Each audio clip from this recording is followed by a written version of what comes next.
Hello and welcome to JHUK. I'm Priscilla Wigbo, and on the panel this week are the founder of the Common Sense Network, Mike Omoniyi, journalist and broadcaster Hilary Clark, and analyst Douglas Pollen.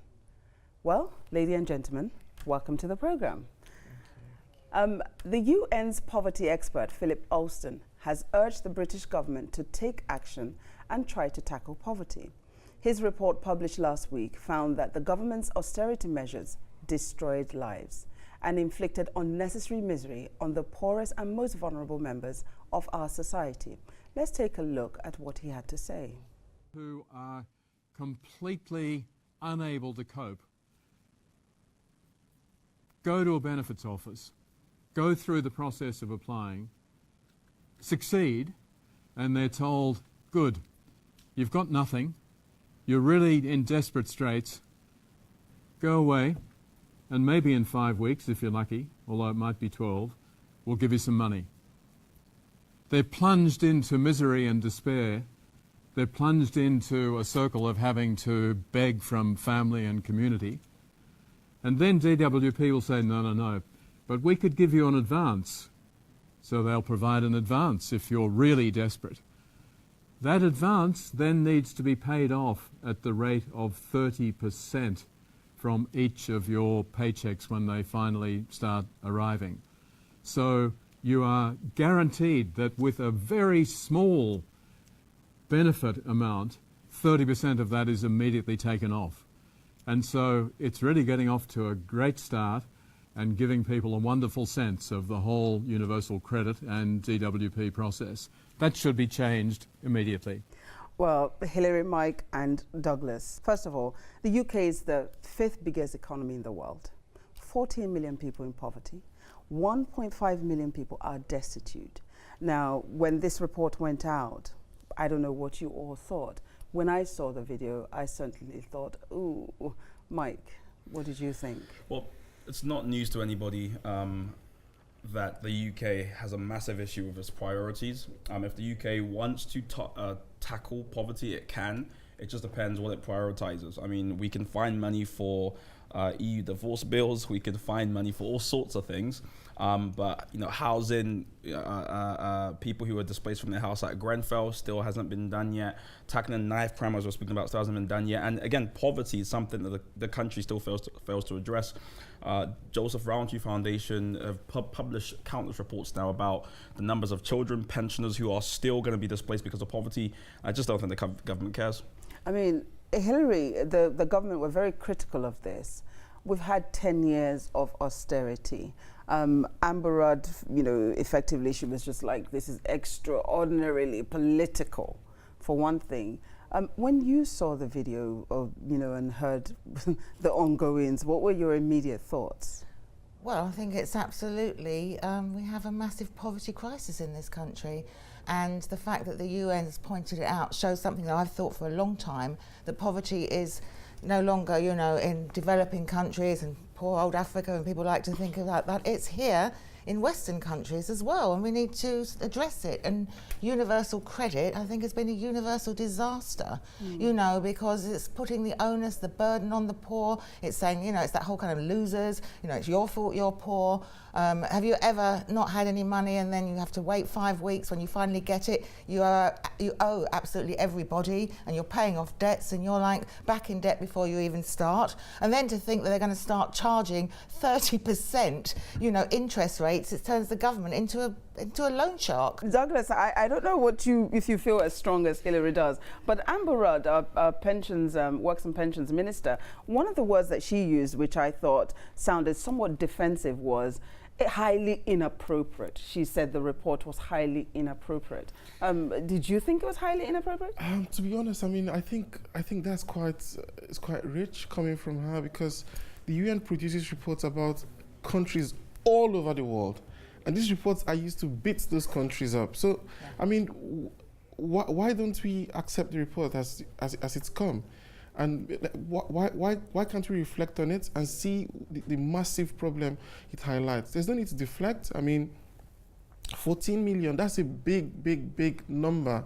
To turn around and criticize the tone of the report, rather than the content of the report. Well, I mean, we are that's the fifth quite biggest tragic. economy in the world. So, you know, to say that we also have poverty when we like to lead on donating to other countries, you know, do you think that we're in a bit of a denial? Because as far as Alston is concerned, we are in denial, or the UK government are in denial of the report. Hilary, I know you're very, you know, concerned about this. Are we in denial on this? Yeah, I think it's a denial because nobody wants to be told by an international, no government wants to be told by the United Nations that you're really not doing very well in looking after your own people, do they? I mean, you know, it doesn't look good. So of course they're going to be upset and say it's political. And it is political because poverty is political. You know, it's about the redistribution, distribution, how you hand out the pie, and also how much you care about it as a priority. And this government, you know, we did, you know, I think they had problems with sort of people abusing the benefit system and all of those things. You know, local councils who used to pick up all of these problems, and they were on the ground and able to see. They've had their budgets completely squeezed to nothing. I mean, I live in Tower Hamlets and I can't remember the exact statistic, but I think the budget's been cut by about 60%. I suppose that supports, you know, what the report is saying. As I mentioned earlier, 1.5 million people being destitute. Do we think that this whole Brexit conversation is going to have any further implication on this situation? Absolutely. Yeah. Absolutely. And the tragedy about it is the people who are suffering now, the 14 million, are going to take another hit. They are the ones who have no option to open a fund in Ireland or get German passports for their kids or go or move somewhere else because they've not got the funds to facilitate that move. So ultimately, that number may jump, it may double. We don't know what's going to happen, but definitely those 14 million people are going to be the ones to bear the brunt of any fallout from Brexit, which is quite tragic. One of the things that Alston was also saying in this is that the UK government have not even begun to look at the likely impact of Brexit on these people who are on universal credit, those who are really, you know, at the bottom of the food chain. It's about priorities. I mean, this is not the first time I'm debating poverty or talking about poverty on many platforms. The issue is, what does the government prioritize? What Amber doesn't really like is the fact that the UK's dirty laundry is being aired for everyone to see. But the truth is, if this is something, I mean, if you look at Singapore, I mean, there's places in the world where that they don't suffer with this simply because the government has decided this is going to be, you know, a focus for us to root these things out. But if you remember a couple of months ago, most news outlets covered this announcement by Theresa May that the end of austerity was and we all got really happy when by the that, budget, right? when the budget was. Ask her now out. what she thinks about austerity, what she thinks about. There's this ideological fetish the Conservative Party has with cutting, and it's something that we have to talk about. It probably requires some psychological treatment, but the idea that, you know, the way we kind of get out of the way we have economic boom, so to speak, is to further cut and cut in a way that actually displaces those at the bottom of the society. I just don't get. Hilary, I know you were nodding your head there, but you know, let's go back to universal credit, because when it was brought in, the whole idea, as you mentioned earlier, was to streamline things and to make it a lot easier. But we've seldom heard a report about it being easy for those who are having to access it. There's been problems with accessing. There's been problems with people getting their credit when they should have done. There's been so many problems to it. Surely, with the call, you know, for change and, you know, this report, should the government not be revisiting universal credit? Well, I think so. I certainly think so. I mean, I think it was a classic example of the policymakers not understanding.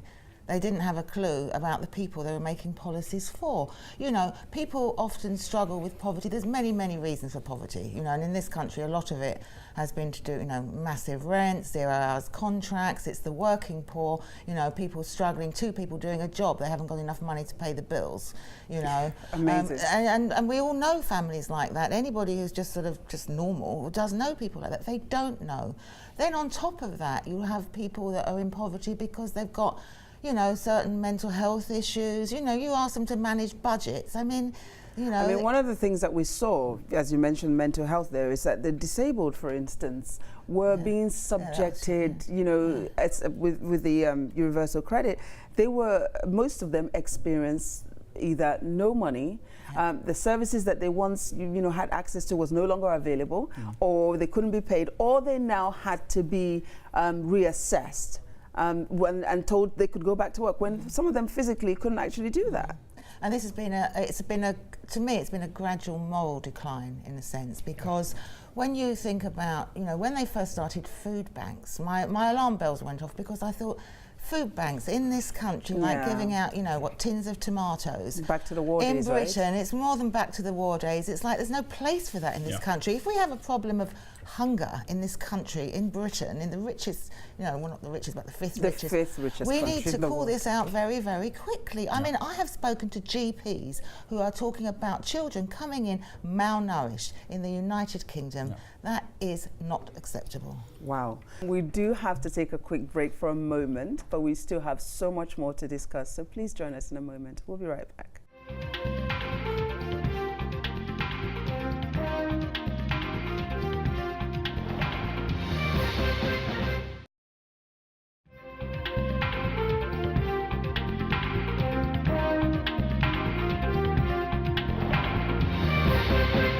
Hello and welcome back to JHUK. In Nigeria, the presidential candidates have officially launched their election campaigns. President Buhari was the first to launch his campaign called The Next Level. In Abuja on Sunday, alongside his VP, Professor Oshibajo, and the APC National Chairman, Adams Oshoima, his campaign video was in the form of the voice-over animation. In complete contrast was the campaign video launched by Atiku Abubakar the following day, where he appears speaking to the camera. Democratic Party to fly their flag as a candidate for the office of the President, Federal Republic of Nigeria. Today, I'm formally presenting myself to you as the presidential candidate of not just the PDP, but of the hopes and aspirations of all Nigerians.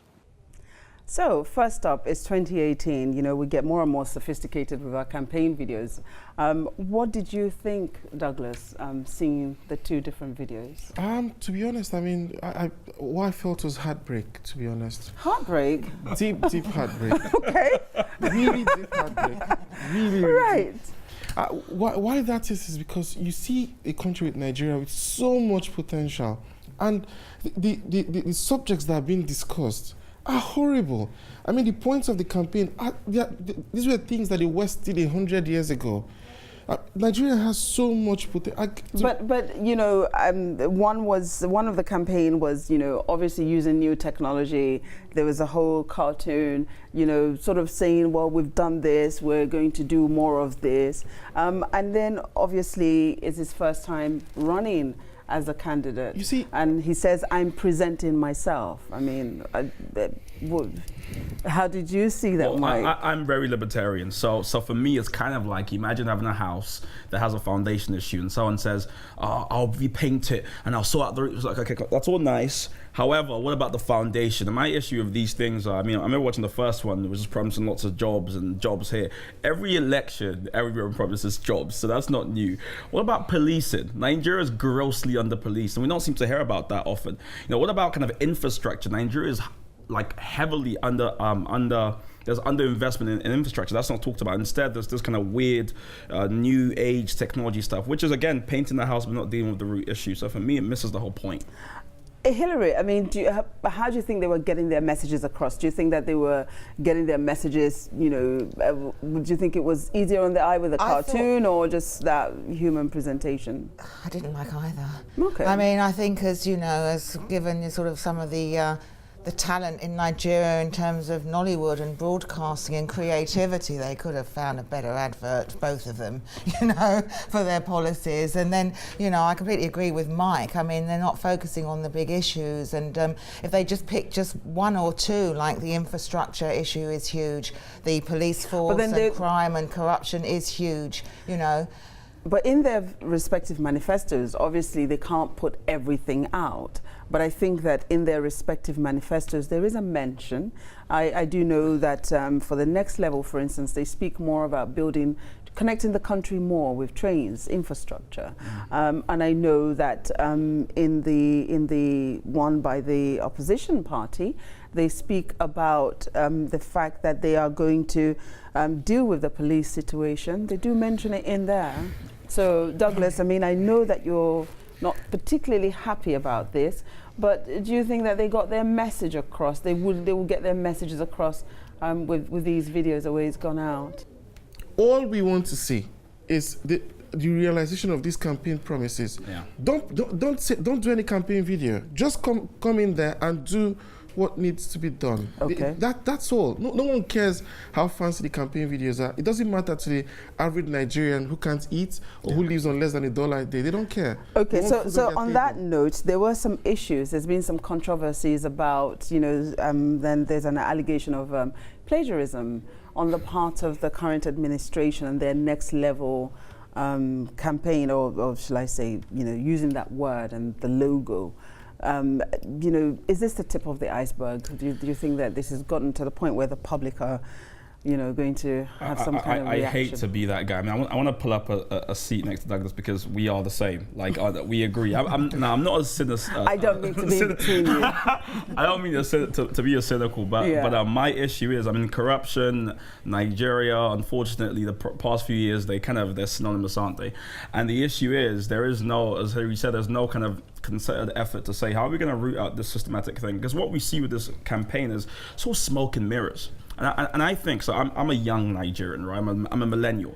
And I am tired of hearing that Nigeria has potential. I hear what you're saying, but we just spoke about the United Kingdom. Yeah. And every election, we have promises right Yeah. across. Who's going to do what? Who's going to create jobs? Who's Yeah. going to do what? And, we've had 10 years of the Conservative government and austerity. Well, I We've think- just spoken about the I impact think the of only that. difference there is, right, you said in their manifesto they mention policing, and that's good. Yeah. I don't think mentions is enough. The first point of a state government is to protect its people. That's the first order. And unfortunately, they fail on that front. Lots of people don't feel Security safe. issues. Okay, let's move on. Moving across the Atlantic now in the USA, the White House says it will introduce new rules governing future press conferences after a journalist and President Trump clashed. The White House tried to ban the journalist, CNN correspondent Jim Acosta, but the decision was challenged in the courts and the ban was lifted. In the future, the White House will limit all journalists to one question, with follow-up questions allowed at the discretion of the president or staff. Failure to abide by the rules may result in the suspension or revocation of the journalist's pass.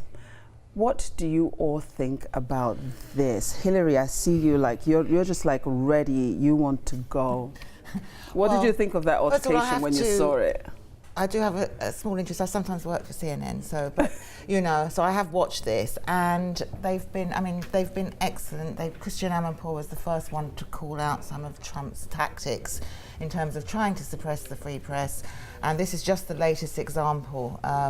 They quite rightly challenged Trump's actions, but he's now come back with these conditions to get your press pass, one of them being you can't come back on a question. Well, that's ridiculous. If you ask a question, i.e., everybody saw you killed your wife in the street, and he says, no, I didn't, even though everybody saw him, you can't do that. You need to be able to come back.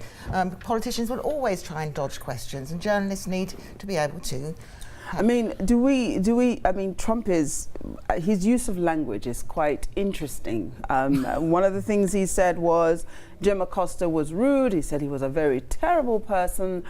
Do we think he's crossed the line now? So I get really passionate about Trump because I think he doesn't understand. He's the president.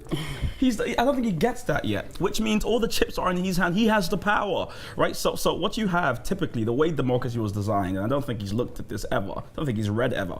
The way democracy is designed, the media typically holds the powerful accountable. You cannot do that if you're suppressed. And for some reason, he's so thin-skinned that every time someone asks a question that he doesn't like, he starts to fluster as though he's not the president. You just answer. His supporters will say that the press have really been on him. They would say that CNN have been unkind. CNN have not really transmitted anything else but Trump since his arrival. Douglas, I don't know how you see that. Someone once said, I'll leave that to your imagination, right? Yeah. That there's freedom of speech. What they don't have is freedom after speech. That's exactly what you've got here. That's all I was saying. So they're saying, you can ask any question, but if the question is not what we want to hear and you try to follow up, then... See ya. Yeah, It's not you happening. take a walk. And that's so shameful coming from the United States, to be honest. And how the population has not been able to hold him to account. I mean, they did well during the midterm elections, but something needs to be done. Congress needs to step up and demand some kind of order. I mean, that's what they need to do. But do we think that this new rule is going to stand, though? I think Given the way things actually work in reality, do we actually see this, Let's standing? see. I mean, so far, most of the other US broadcasters have been quite good in backing CNN because all of their interests are at stake here. Yeah. So, let's see what happens on this one. But there's a general, I think the other thing I'd like to bring out is that globally, there's a general clampdown on journalists. Including sort of murders of journalists. There was there's been quite a bit in sort of countries, in European countries where you wouldn't expect it, and then there was the hideous thing with Egypt. We've had all that. I mean, so all of this is going on at the same time. Trump's been, before he was elected, it was CNN fake news and fake news this and fake news that, and loser paper, the New York Times. I mean, he's downgraded the media because it's really sad because I hate to be all kind of apocalyptic here, but if you trace this down the line, this is how a lot of totalitarian regimes start. They start by kind of essentially discrediting and dehumanizing the press such that no one believes them, and all you believe is the leader who has vested interests. So it's a weird. But does anybody really believe Mr. Trump, though? Can we really say that people believe him? Absolutely. Yes, they do. Absolutely. I mean, you've got people who have made it their life's mission to campaign for him. They absolutely do. If they didn't, he won't be there. Well, everybody has a follower, I suppose, including the devil himself. Well, on that note, we're going to take a quick break, but we still have a lot more to discuss, so please join us in a few moments. We'll be right back.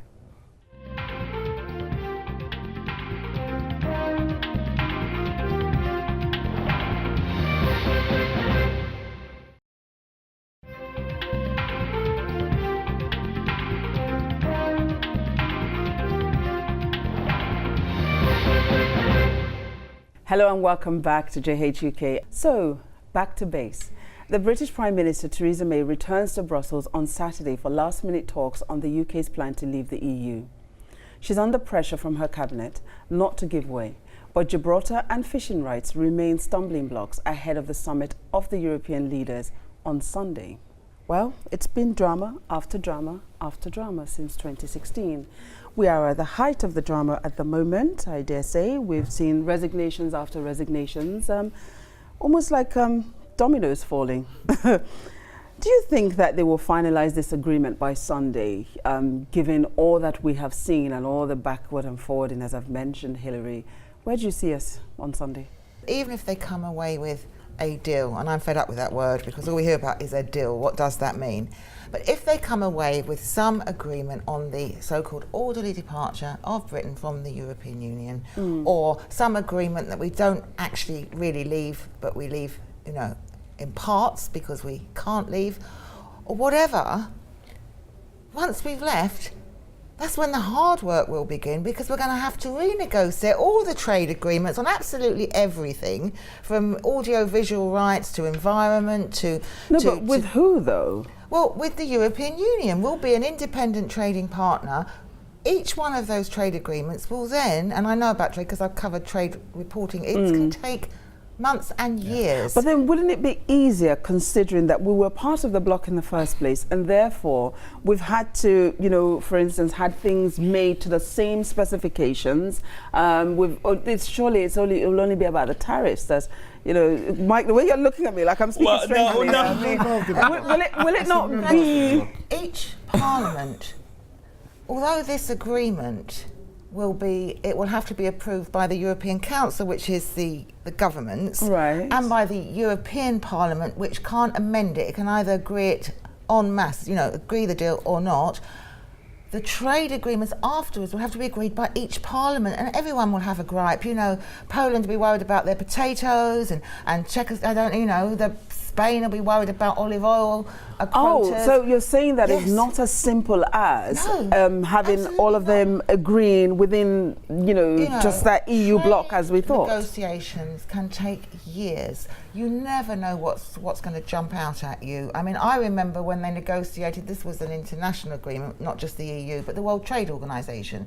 And the thing that nearly blew it apart was French insistence on being able to keep quotas on its television output, you know. And so you've got everybody from Boeing, oil companies, everybody involved. It was that one thing that nearly blew the whole thing. And that is the way that trade agreements work. So once we've done this deal, I mean, it's only going to be really, I think, like a political declaration that, yeah, we can kind of agree. Yeah. You know, and I think that the EU are playing it very cleverly. They're just not negotiating a lot either, because they know all of these things that, you know. Yeah. But obviously they're going to face. play safe because they have to equally protect themselves. They also have issues within their own, Absolutely. you know, Committee of They don't Nations. have- Some want out.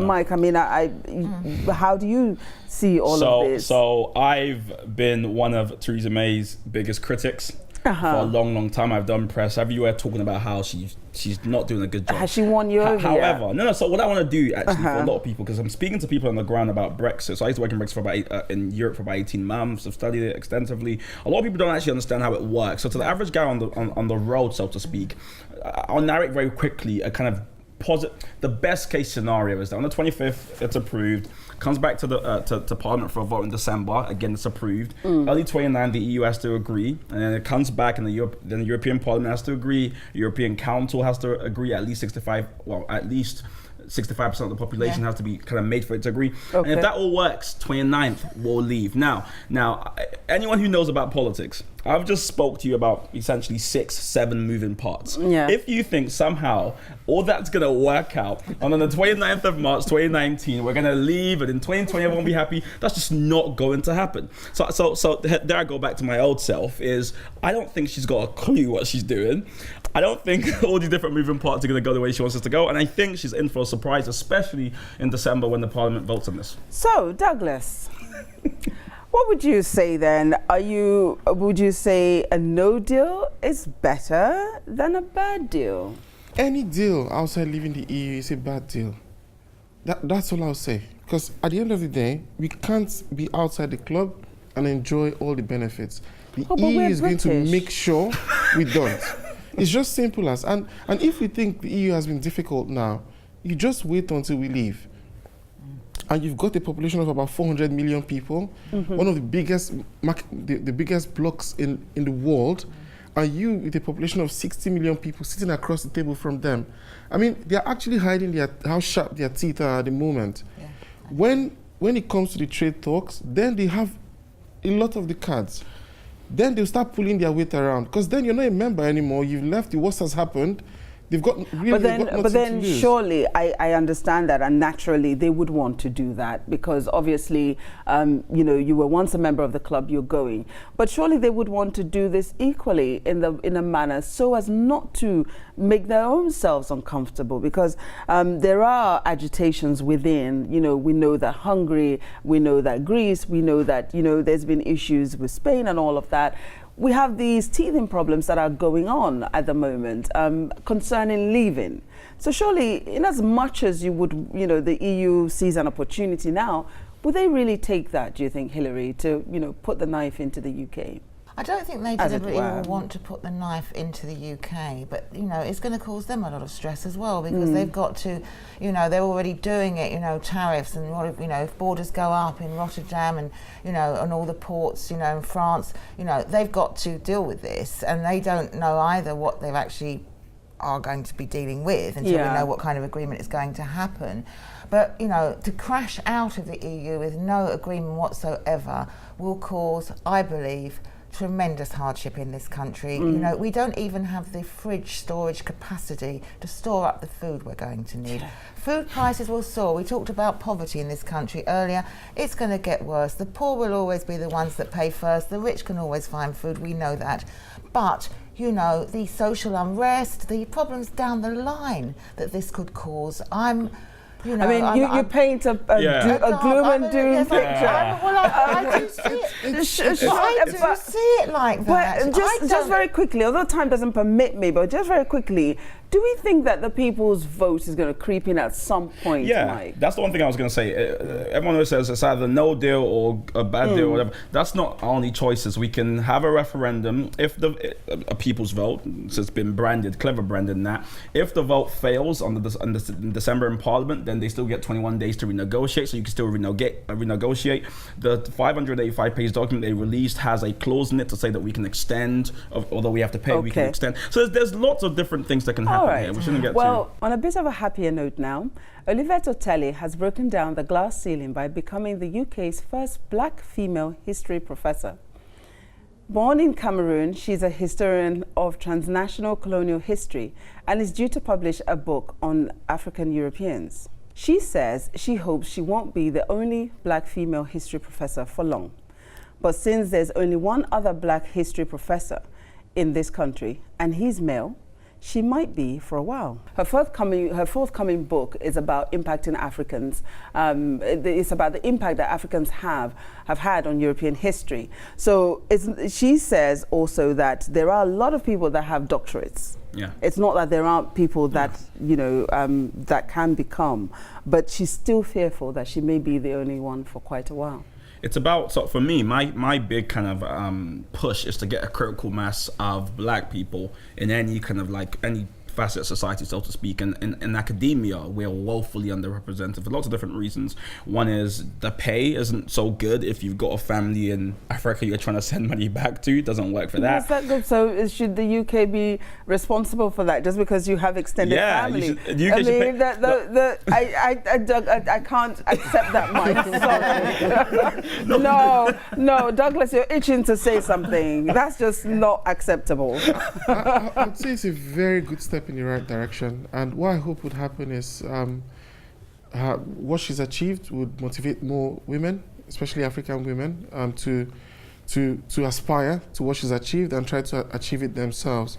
I just hope people are inspired, especially African women. I mean, Hilary, I was going to come to you. They say that history is written from the side of the victor. Absolutely. Until the lion learns to speak, the terrors of hunting will be weak. So does it mean that things are finally changing then? I think it's wonderful because, I'm a little bit of an amateur historian myself. History was absolutely whitewashed in terms of colonial history.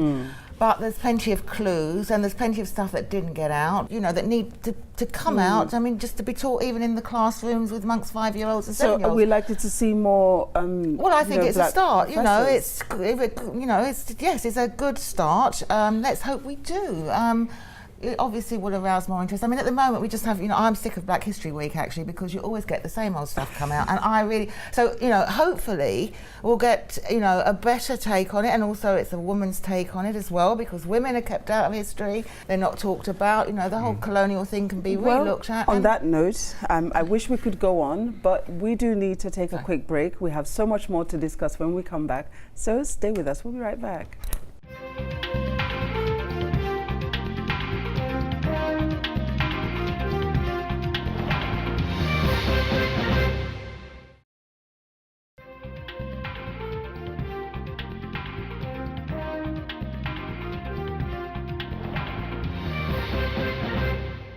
Welcome back to JHUK. I'm Priscilla Winkwa, and I'm pleased to welcome back our panel. So, going swiftly back to Africa now. In Tanzania, if you're a schoolgirl and you fall pregnant, that's the end of your education. Last year, President John Magufuli announced that no pregnant girl will be allowed to study, stating, after getting pregnant, you are done. Tanzania's policy attracted the attention of the World Bank earlier this week. The Egyptian vice president said Tanzania will only receive a loan worth $300 million to improve education once it has granted teenage mothers access to schools. Now, tell me something, Douglas. When you heard that in 2018, what did you think? Because, in my head, I just sort of went... It's quite sad coming from someone that high up in government because what you find in many African societies, once a girl gets pregnant, a teenage girl, she becomes ostracized. It's almost like a taboo. You're pregnant, you can't be around your peers anymore because their parents don't want you to influence them in a particular way. So, it just puts that much heavier burden on these girls who already don't have a lot of opportunities. They are already being pulled out of school, and many of them don't go back into school. So to make that a policy, I mean, you've just killed any chance any of them has of actually coming back to make something out of their lives. I hear what you're saying, but you know, laws have been moving forward. This is not new to Tanzania or to the rest of us on the planet, as it were, but it's particularly being advocated by the Catholic Church in Tanzania. At the moment, I don't know, Hillary, as a woman. Of Ireland, you know, about sort of 40, 50 years ago. I remember meeting once, this was in Kenya, so it was next door, a little girl, she was 13, she'd got pregnant, I didn't ask how, but she'd been through a trauma, even having the baby was a trauma, and she said to me, I'll never have another baby. Wow. And you know, it was really upsetting. And you look, and it's like, you know, we don't know how these girls, you know, they're naive. If they're under 15, 16, I'm sorry, you know, whether it was a boy of their own age or whether it was an uncle or whether it could have been, you don't know who did it. So you could have real sort of social abusive issues going on here. School is the best place for these things to be called out. This is, you know, I think that Hafiz Ghanem of the World Bank is absolutely right to put pressure on to highlight this matter, and I think the Tanzanian government should just move into the modern world. And Mike, do you think that the action of the World Bank is going to have an impact? Do you think it will cause a bulldozer to change his mind? I think it really will. Tanzania is desperate for the funding, so I think it definitely will. But I think it's a shame that we have to, especially in parts of Africa, it takes international bodies like the World Bank to force governments to kind of see sense. That's an issue. I believe in the separation of church and state, and I think to a great degree, most liberal democracies, the idea that you'd have, you know, religious state just doesn't make any sense to me anymore. And I guess again, this is the need for press, strong media that can criticize, hold the government to account, such that it doesn't have to take external bodies putting pressure on these governments to finally act in the interest of their people. But you know, there's also the situation where schoolgirls are subjected to pregnancy tests, regular pregnancy tests, and some of them are being arrested, for instance, if they're found to be pregnant. I mean, it's like... Well, the interesting thing is it takes two to get pregnant. You remembered that part, Douglas. Yes. Thank you. It takes two, I mean. What? I know, so it sounds strange. We are the men. I mean, what's happening to them? The bulldozer is one. Exactly. I mean, it's very hypocritical, and sadly, it's widespread. I worry that, like, they would say yes, we would allow them back into schools, but what would actually happen on the ground is what is already happening. It's not anything new. It's happening already, although it's informal. He's only tried to formalize it. So it's not as if, we are going to let them back in and then it's going to be everyone is happy ever after. It's something that it's already there. I hear you there, Douglas, but surely the civil society will exist in Tanzania. The third sector, they will have all of these NGOs equally that are operating. What should they be doing to help government to look at tackling the root of the problem instead of just sort of going down this one route of it's a girl problem and not necessarily a societal problem? I think the first thing is demanding the right to all women, young women, girls to go to school. So we're back to sort of what the World Bank said, because then it's all out in the public, you know, and there's a place for them to go and they've got sort of opportunities in the future.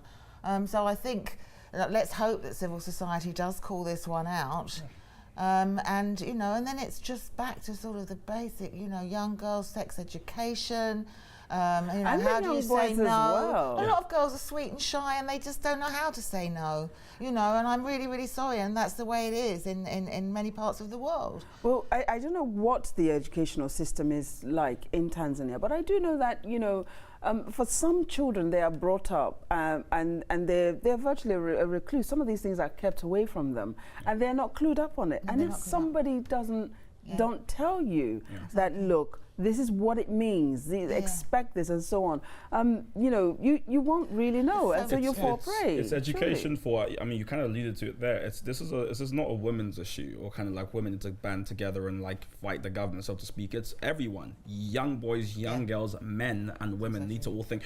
And this is why you need a thriving liberal democracy, because, you know, the whole idea is that you got a government that sometimes tilts towards tyranny, but then you got a population of people who are active, who can kind of correct that tilt. And that's what you need to have a fully governing country. You need those two parts, and so far it seems as though Tanzania's unduly invested in the population, the people, in that kind of active citizenship, and now the government just does what he wants. Well, just on that note, we're going to move forward. So what would you do if you were a passenger on a plane and the person next to you is so big they spill over into your seat? One passenger is suing an airline for $10,000 for injuries he says he sustained after he was seated next to a man who he says was the size of the late New Zealand rugby player, Jono Lomo. I don't know, have you ever felt uncomfortable sitting next to somebody on a plane? I'm coming to you, Hillary, because we girls, you know, we get in the seats, we buckle, and then, you know, somebody comes next to you. Have you ever felt uncomfortable thinking, he's kind of big? Not big, not is the reason that the person was big taking up seats, but I just about 3 days ago flew back on a sort of 12-hour flight on British Airways from Africa, and I could sue them for the backache just because the plane was packed like sardines. You know, there was no room to move.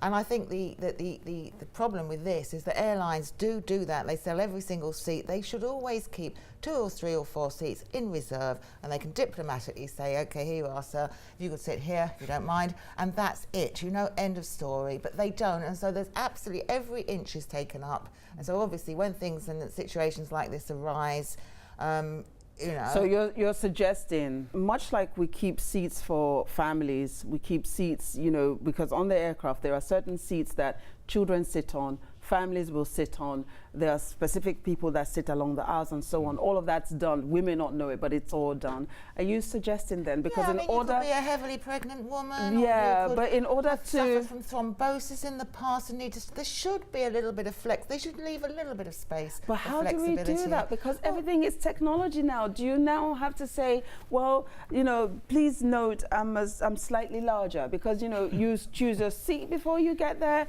you do it all online before you turn up, and not everybody goes to the counter or drops off I their can't bags. understand your restraint. I mean, I found myself on a 7-hour flight stuck next to someone who was flatulent, and I had to endure that. I mean, and you could see like in such situations you find that the person is very self-conscious. Yeah. And I mean, to put the I think the airline should do what Hillary was just saying. You should have a seat maybe somewhere at the back, maybe a larger seat or something, because the reality is not everyone is the same size. No. Like this person who sat next to me, if they had a provision like that and she had the opportunity to go to the back of the plane, it would have been probably a much more comfortable flight for her and for me as well.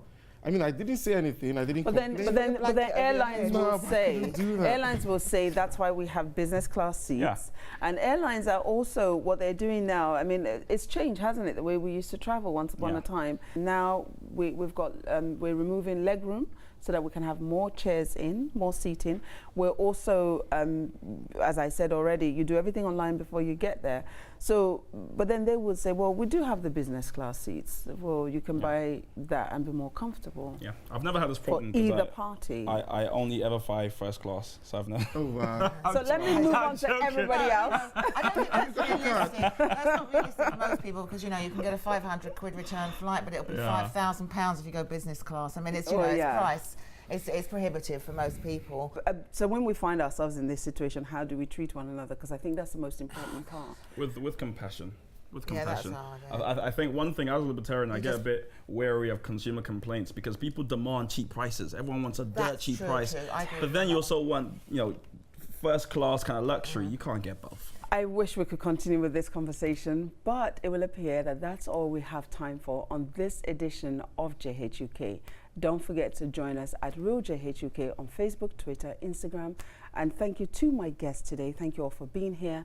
I'm Priscilla Winkbo, and from the entire team here in London, it's goodbye. Thank you for watching. See you soon.